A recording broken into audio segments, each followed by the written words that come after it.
This week, we travelled to Billy Costello's biogas plant in Nerney, County Kildare, to see what biogas is all about. We're a farming company and we set up a biogas plant. So we take in the pig slurry, we take in waste food, and we take in belly grass and products like that. We mix it all together into a soup, put it into the large digesters, which are just big tanks. It goes to the top of the tank, and the gas goes down and runs an engine, which makes electricity and heat. So we use the electricity goes to the grid and is sold, and the heat is used on the farm to heat the pigs.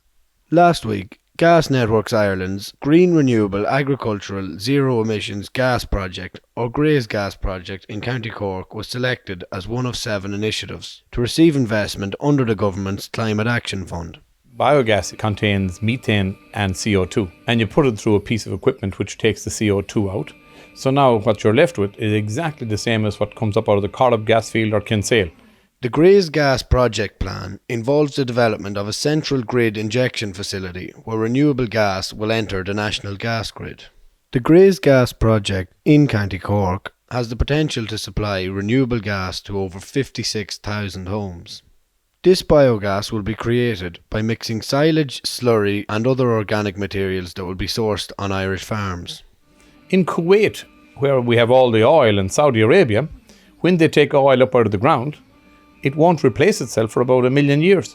So we can replace our green oil every 6 weeks. So we have a replenished product that's there growing without even thinking about it. Every other European country has a biomethane industry where they take agricultural products like grass, turn it into biomethane and inject it into the gas grid.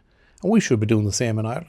There's not really economic sense in bringing wood chip from the United States and transporting it to Lanesborough.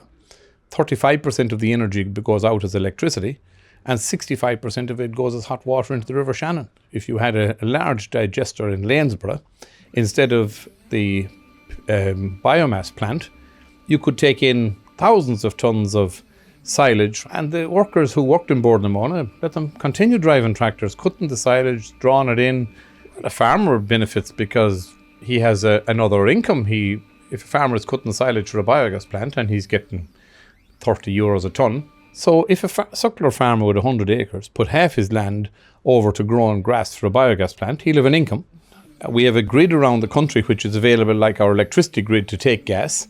It stores it. You can put gas in County Cavan and you can take it out in County Cork. It doesn't make any difference and the system is there. Let's use the gas grid that has been developed.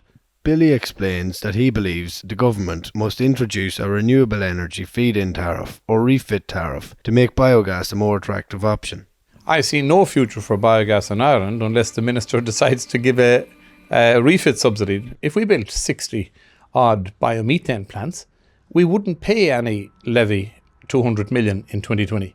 And at the same time, we'd be able to give the equivalent of about 150 million to dry stock farmers and silage growers. You would take only 2 or 3% of the grassland of Ireland and you would solve our problem. Now, Ireland imports 7 billion euros worth of carbon fuel every year. Other countries could be buying our surplus credits.